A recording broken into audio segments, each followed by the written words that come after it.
Let's go. Hold on here. Let's go. 1 second late. Oh, but I think we're on time now, unless YouTube hasn't gotten it yet. Hold on. They might not have gotten it yet. You might eventually get it. YouTube it's taking its sweet time, you know. Sometimes it's just like I don't feel like going on. And we're live. Folks, welcome to G-Tree S, the long-awaited debut. Hey, chat GP Tree. We did that once. GP Tree, let's go. Baby, how the heck are we doing? We are here while we could not stream the game together because Spectrum. I love it. Spectrum. So a hell of a showdown tonight and a close game for a good chunk of it. But I'm here with the one and only UrinatingTree to break it all down. Another not so great defensive performance. Pittsburgh Steelers. Chris Boswell, MVP. Hey, Boswell wins this team at least 3 games a year. He won you week 1 against the Jets. But the only guys who really more or less showed up, like Rodgers wasn't really the problem here. I feel like he wasn't, prime Rodgers.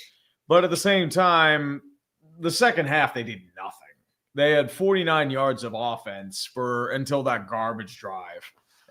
Garbage time drive, I should say. I think the real issue right now is once Deshaun Elliott went down, everything just went to shit.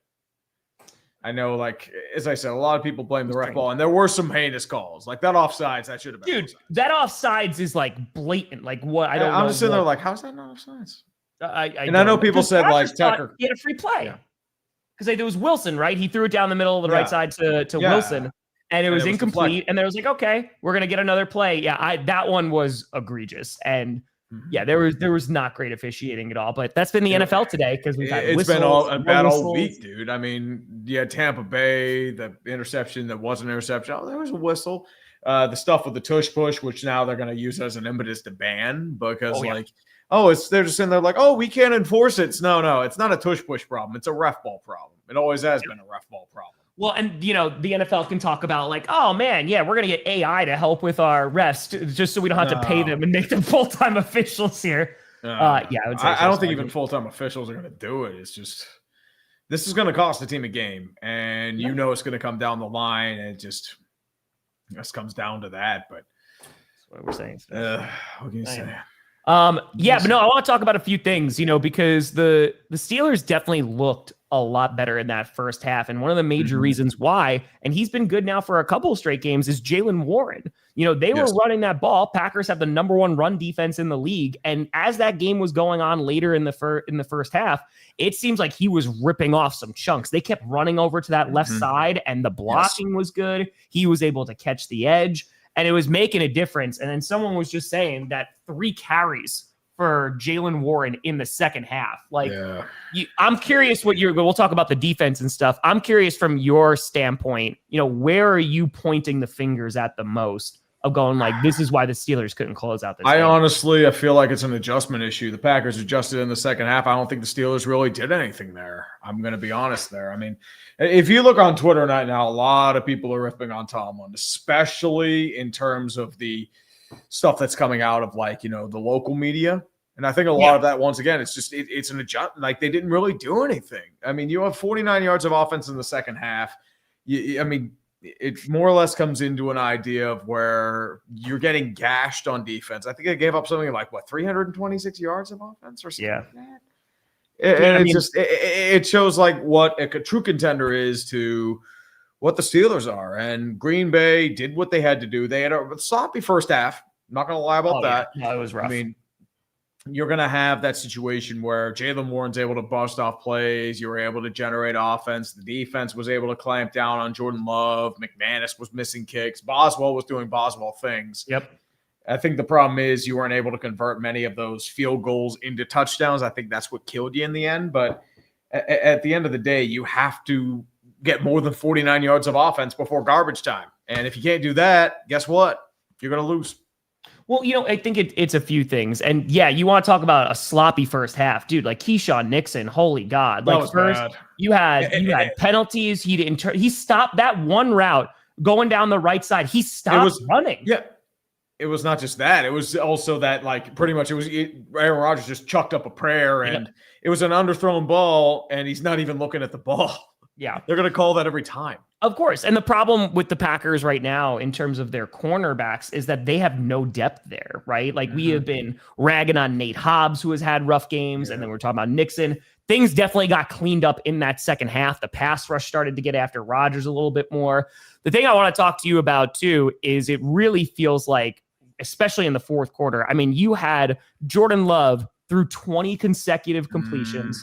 It is the most in Packers history since Brett Favre back in, what was it, 07, I think they were saying that he threw. He had a phenomenal game, like Love. And this is now the second week in a row where they've really come to life in the fourth quarter and they really started to get things going. Do you point to the defensive injuries? Because I know for the Steelers, before the Bengals game, there was a nice stretch there where you're like, oh, Steelers defense looking good. Like they're actually able to step it up, but it just seems all that money that is invested in the defense, like it's not showing up when it needs to. The problem is with the Steeler defense, it's based on it's a Tampa 2. So it relies on a lot of inside linebacker play and pressure on the quarterback. If TJ Watt and Cam Hayward aren't getting pressure, they're not doing the superhero shit. The reality is you're going to get situations like you saw the last 2 weeks. And the big thing that you notice, Jordan Love did not get sacked once. No. And if you're not getting pressure on that, I mean, TJ Watt had a few moments. He nearly had a few plays. Yep. But the problem is Jordan Love had all the time in the world. They were able to pick him apart. And the way to pick them apart, inside slants and out routes. And guess what they were running a lot of? Inside slants and out routes. Tucker Kraft, carte blanche. Oh, my Romeo God. Dobbs, the out route on 4th down and short. The yak that's was how you beat crazy. It was pretty nuts. I mean, and for the Packers, like they found success. Like the run game started to get going a little bit more in the second half as well, because that's also when they're able to do really. But like, dude, that first half was 3 and out, missed field goals everywhere. Right? It was sloppy. But you got to shout out Matt LaFleur, man, because you talk about adjustments. Like, holy cow, they came out looking like a completely different team in that second half. And we were talking about the officiating, you know, when definitely there was some, I mean, that offsides was blatant.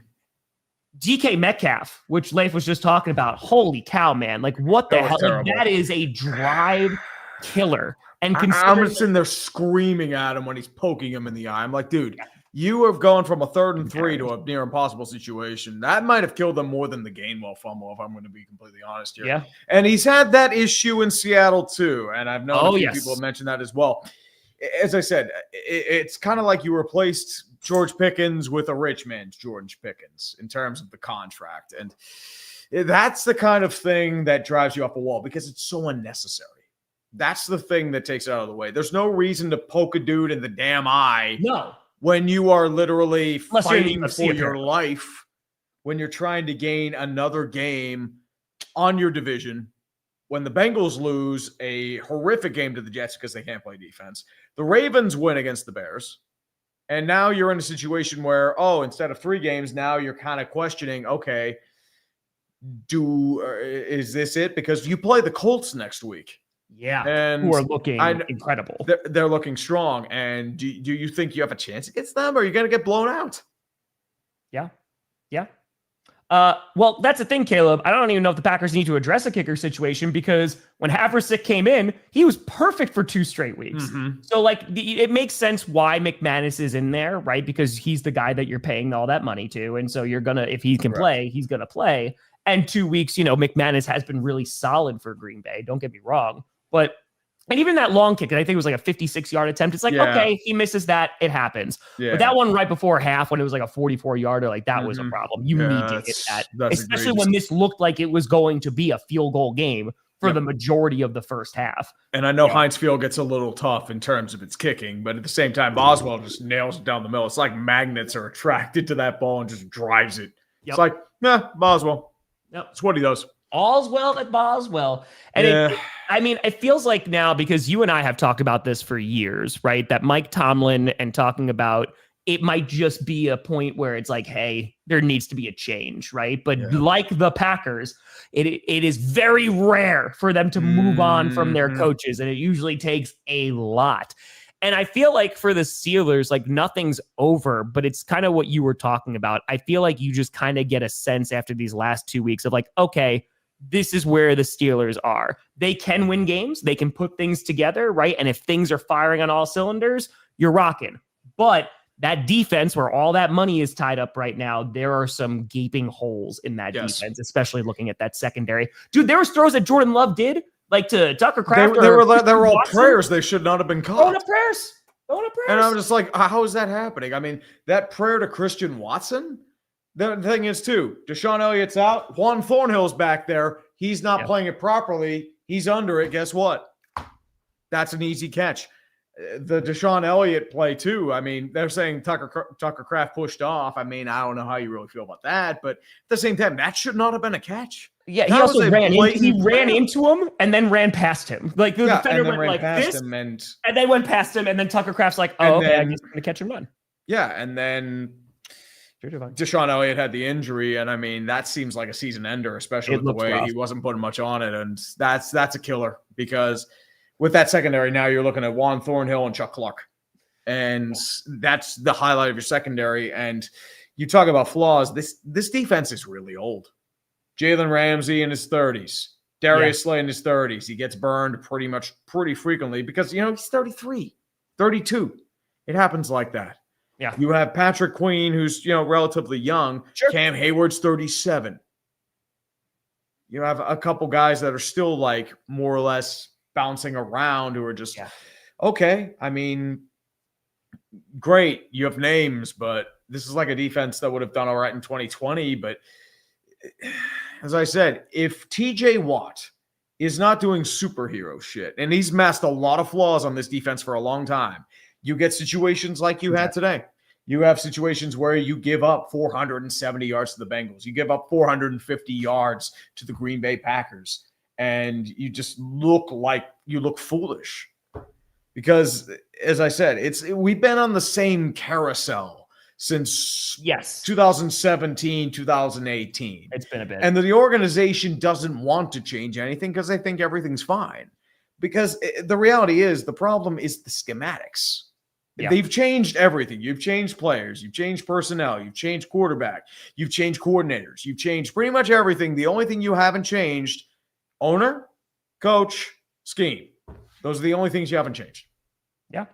And the problem I know like a lot of the national media tries to play defense for Tomlin, and I get it. He's a good coach, but he's past his expiration date. He's been there for a long time. Same thing with Harbaugh in Baltimore. It just is what it is. Yeah. Yeah. Oh, yeah. No, Tara, those, unless Tree, you feel differently about those unis. They're better than the Bumblebees. I am not a fan of the Bumblebees. I don't love the Bumblebees either, but I don't know about that one. Look, I remember there's a picture of Barry Foster wearing that jersey back in the 90s, and it was terrible. It was terrible. Let me see if I can find it real quick. By the way, Tree, I appreciate you staying up late, and I know we couldn't stream together, so this was the next best thing. Cheers, brother. Cracked a beer for you. Appreciate the hell out of you, buddy. One right here. So here is the original jersey they had in 94, 95. It's even worse than they had now. This is the remake of what they had. It's bad. I will say the new one's even worse. Like, you have the the Pittsburgh logo right here. You have an ugly number right here. It's bad. You think these jerseys look bad? These ones were even worse. It was like the design stopped tonight at their belly button. Like, it was just, it looked unfinished. The pants were something. Yeah, I don't know. I mean, listen, if this was the biggest problem for the Steelers, you're doing okay. So it wasn't very good. Again, Cody, Mike Tomlin, great coach. I think there's plenty of places that would kill to have Mike Tomlin as a coach. But same thing with Mike McCarthy in Green Bay, right? There's just time. Yep. Just get expired. There's just time. It just happens. He's just past his expiration date. The Penguins just had this happen with Mike Sullivan. Mike Sullivan won back-to-back Stanley Cups, was a really good coach for a long time, was the right coach for the right time. But there he had been past his expiration for Pittsburgh for a number of years. And it was obvious that both sides needed to move on. And now with the Penguins getting a fresh head coach and a fresh perspective, they're now 6-2-1. They are now in a situation where, okay, things look fresh. Things look, relatively youthful now. You have new guys that struggled under the old system finally getting some life. Yeah. And Mike Sullivan's in New York struggling because they're pretty much the Penguins. It's just things change. Like people come, people go. Like people fall past their expiration date all the time, dude. Bill Belichick was past his expiration date. Oh, yeah. It happens. Doing great in college. It's not a bad thing. Oh, tremendous. I mean, dude, he's getting all the underage girls, especially those the Jordan Hudsons of the world. Oh yeah. Dude, totally. One big beautiful bill. If he could he's just like, please just give me millions of dollars so I can go away forever. It'd be nice. And they're probably gonna buy him out for nothing. So it's funny because this unfortunately has been a thing now, like on the internet. There is a very vocal group of Packers fans, and especially after this first half, who are like, fire Matt LaFleur. Because we've been talking that's about every fan base, though, man. I know. We were talking about, kind of the conservative play calling, and you look at it in the first half, and the offense was bad. They could not get anything going. But now, like putting together that second half and like him going for it on fourth down, not only in this game, but also in last week's game against the Cardinals with like 2:32 left. This is the kind of stuff that does make the difference. And you talk about adjustments that it's like, okay, LaFleur can do this thing. And I feel like considering the amount of pressure that was on, like, there was a whole lot of outside noise going on this week heading into this game. Yes. I don't know, man. Like it just felt like Aaron Rodgers was going to ball out and just the offense, which really didn't look good in the first, they really turned that thing around. They were getting long, sustained drives. And Jordan Love looked strong. He was able to pretty much do whatever he wanted. And there were a few that probably could have been picked off, but at the same time, it's just bad defensive positioning. I mean, it kind of bailed him out in the end, but Love did what he needed to do. I mean, you have to give him props for that. Did 20 straight completions. Yep, and Love was able to open it up. You were able to open up the game for number 23, also Josh Jacobs, too. Yep. So, yeah, no, it was where are you looking at for the Steelers kind of going forward? Are we still looking at like wild? Because the frustrating thing, if you're a Steelers fan, is this is probably the worst the AFC North has looked in a while. Yes, right? It was opened up pretty much right in your path. That's the problem, right? Because the Bengals don't have Joe Burrow, and you're like, okay, there's an opportunity there. The Cleveland Browns are the Cleveland Browns, and the Ravens, while they did get a big win today, right? They've been without Lamar Jackson. They have definitely not looked their best. I wouldn't be surprised if they have a little bit of a resurgence later in the season. But that's like taking advantage of this and building these divisional leads. And it feels like if they won against the Bengals last week, I feel like there's not as much. Exactly, because you're 5-2. Yeah, that's the problem. And now you're losing to Joe Flacco, who was only there for 10 days and without Trey Hendrickson. The thing is, you have to understand with the issue right now, the Ravens, for the next couple of weeks, they're playing the Dolphins, the Vikings, the Browns, and the Jets, and the Bengals again. They're probably going to win all those games. Yes, and the Steelers are playing the Colts, the Chargers, the Bengals, because who knows what happens because Joe Flacco brought them again, the Bears, who could be pretty much a wild card, Bills, and Ravens. So they are reaching a tough schedule, and if you're not careful, Steelers could be 4-5, especially if Herbert balls out. And I know the Chargers are pretty banged up right now, but at the same time, it's one of those situations where you don't really want to move the needle. I mean, with the Colts, I mean, they could happen, but they beat us last year with Joe Flacco. And now they're stronger. Yeah. And Jonathan Taylor looks pretty unstoppable right now. Their defense does have some issues. Playing like an MVP. Yeah. I mean, and it's weird to say, but I mean, yeah, as I said, I figured the offense has usually been the problem. I didn't think the defense would be this bad. And I know, like, you get spoiled because, TJ Watt's just going to do TJ Watt things. And just, he'll be around forever. He is 30. You give him $41 million a year, but he's been relatively ineffective because teams have schemed against him because they don't move him around. They keep him in the same position.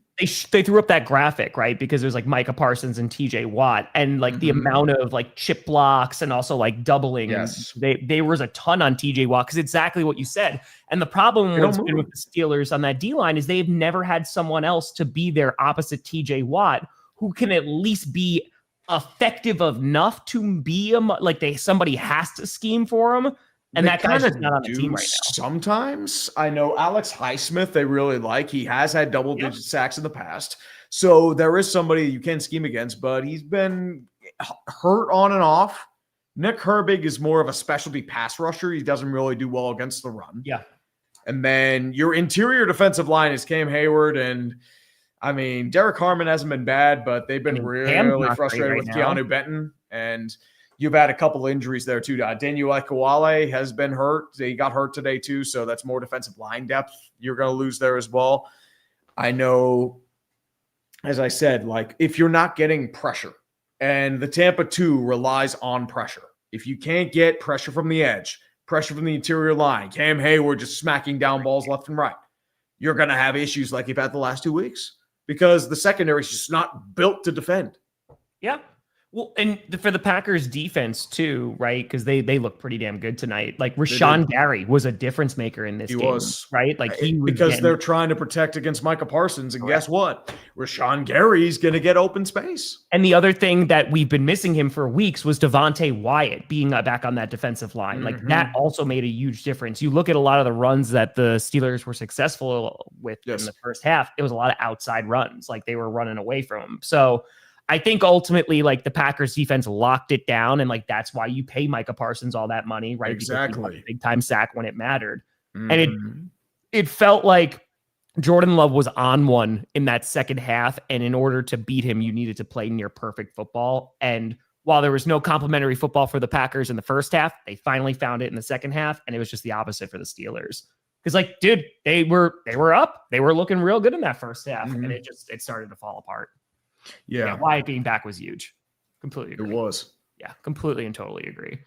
So, so that's the thing too, right? It's what is a successful season for the Steelers? Because unfortunately for Steelers fans, they have wanted, okay, we're doing the same thing every single year, and it's, oh, we have a winning record. Maybe we make the wild card. We lose in the wild card, and then you get crushed. We get a draft pick in the middle of the first round. And it's just, unfortunately, it's a whole lot of the same thing. And while Rodgers, wasn't at his best tonight, he wasn't the biggest problem on the field. Oh, of course not. Rodgers hasn't been the biggest problem at all, which, I mean, he's, league average to low-end starter, but it's just the problem is, like, you're not getting Aaron Rodgers in 2020. Like, he can still move around a little bit, but it's obvious he's not the same player. But it's just, as I said, he's 41. I mean, you're not going to get the same guy that he was. You need a course around him. And you never have found a wide receiver 2. Roman Wilson has flashes. You can't really find him. Calvin Austin's coming off a major injury, so he's more of a slot guy, I would say. Tight end-wise, Jonnu Smith had a big drop like in the second half.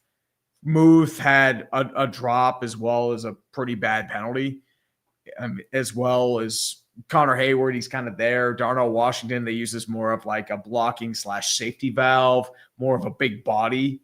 But at the same time, you never really found a foil to DK Metcalf.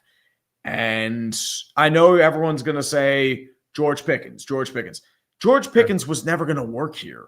He was never going to be a guy that would thrive in a traditional offense. That's why he's doing well in Dallas, because he was a number 1.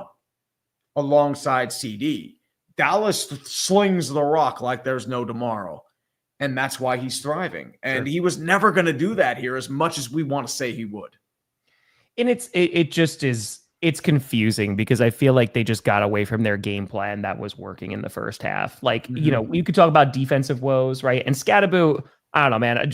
I hope he heals up quick. I mean, that has nothing. His injury has nothing to do with his play style, too. I mean, like, I think it was just a freak injury. It was a fluke injury. I mean, it just landed on his foot. There's nothing to do about that. You can't really do a whole lot against that.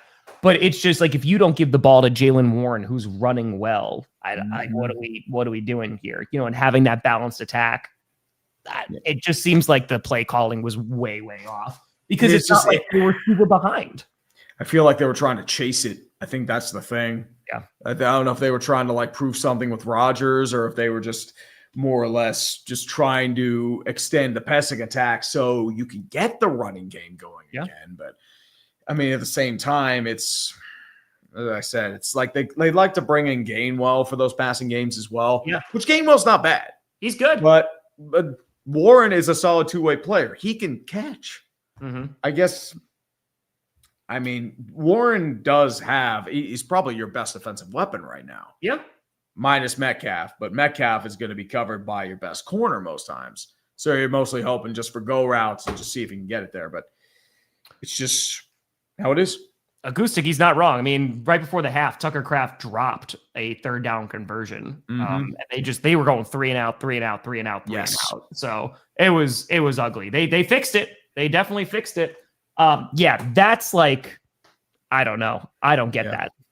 So I think they were chasing the game in the second half. I think that's why you more or less threw twice as much as you ran it. And Aaron Rodgers hasn't really thrown a pass over 30 yards in the air all season. I think he's only thrown like 1 or 2. Yeah. They mostly like to rely on the short game, rely on the receivers to catch.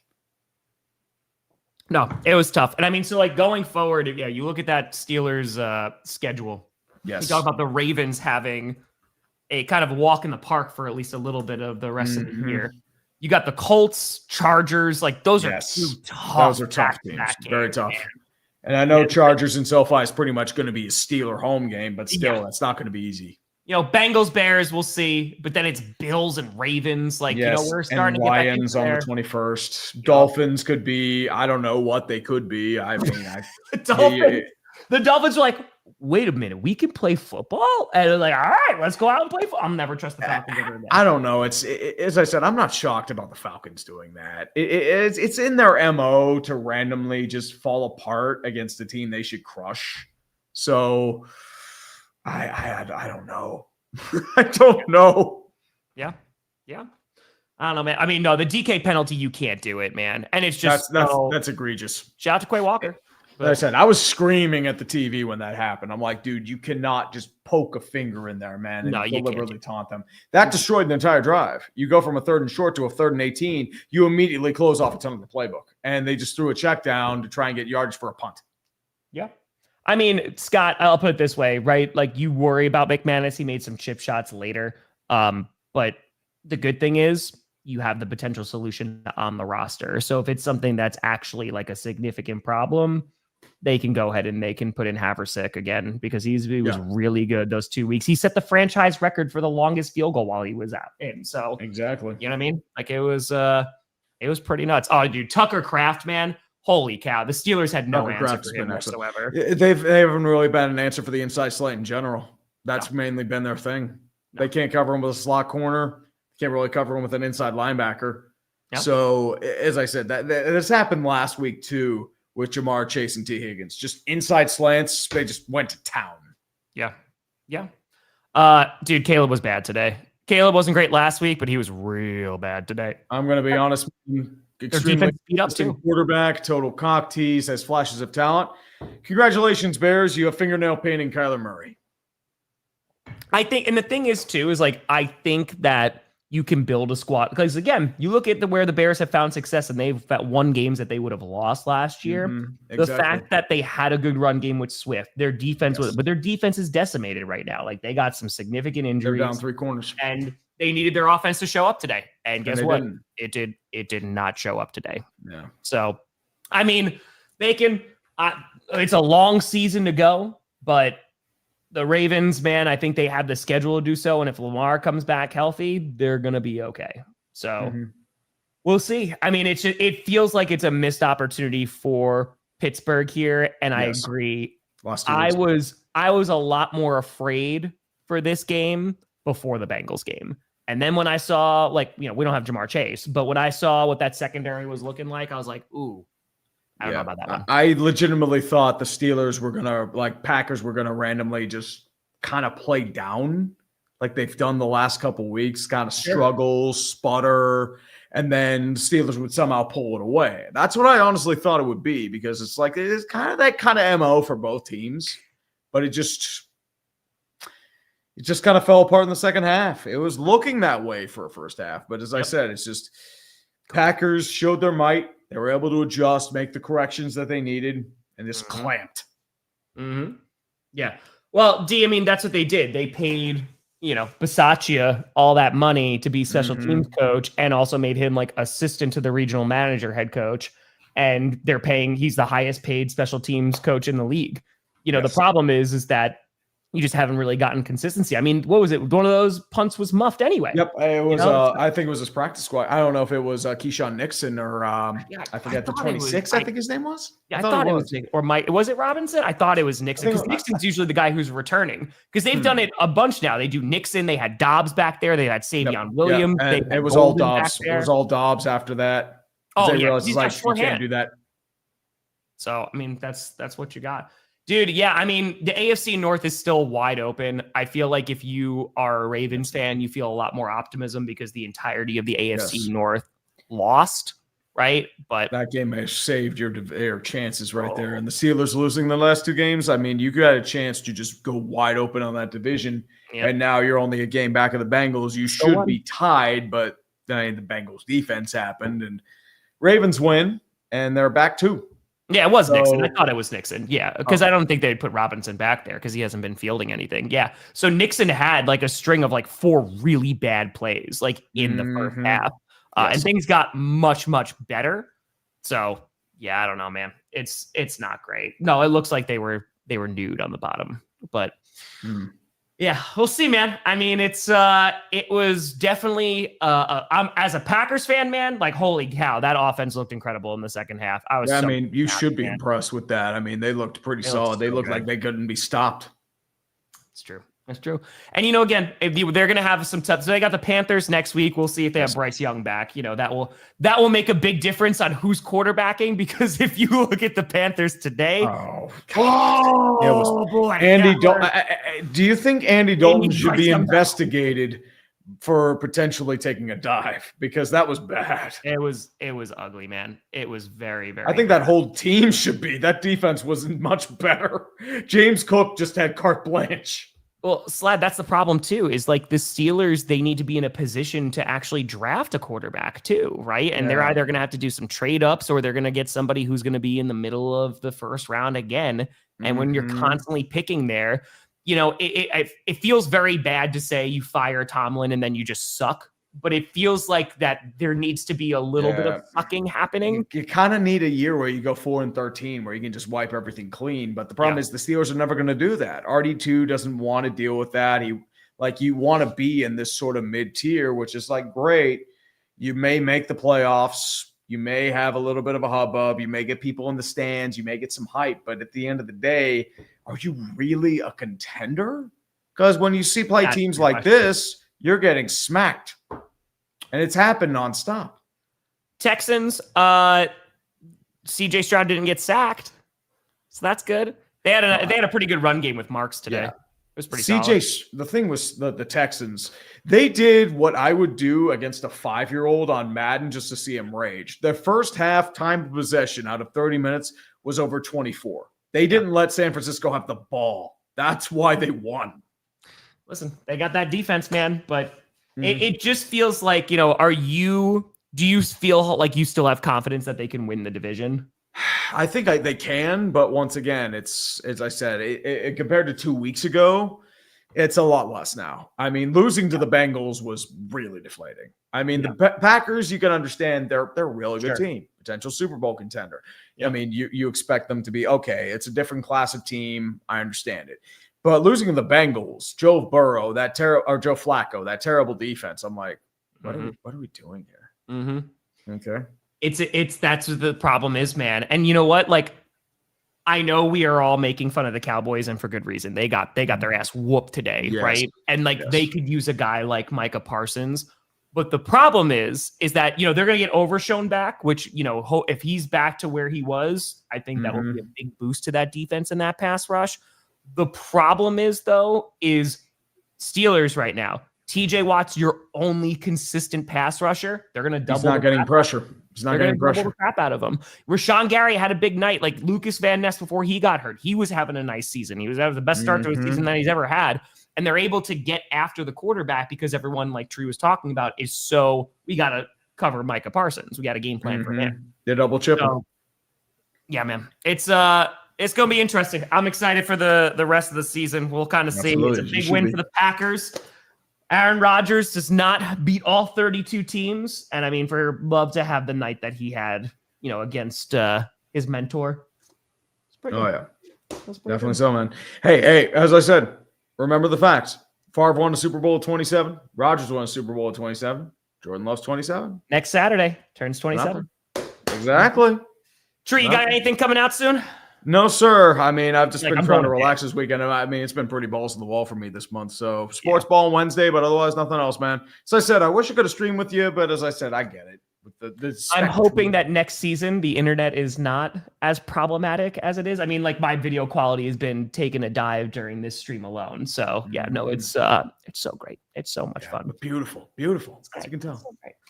Yeah, I'll be putting out. Johnny's editing the Packers Steelers reaction, so that'll be out probably within the next like 45 or so, and then I'll do post game. Post game's probably gonna come out tomorrow morning. So absolutely.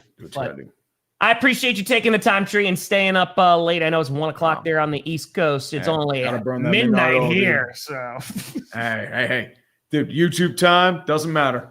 It does not. But I appreciate you, brother. Folks, thanks so much for tuning in. We had over 4,000 people joining us here. Definitely, man. So I appreciate you all. We'll see you. We actually should be doing a show on Thursday, so we'll see you again. Definitely, man. I've got a few punishments ready to go for it, so we should be good. That's it. Thanks so much for watching. I'm Tom Grossi. That's Urinating Tree. And I'm the losing guy today. G-Tree S. And you have been urinated? Urinated or Grossied. I don't know. I think so. GP Tree? I don't know. Yeah, GP Tree. Yeah, we could do that.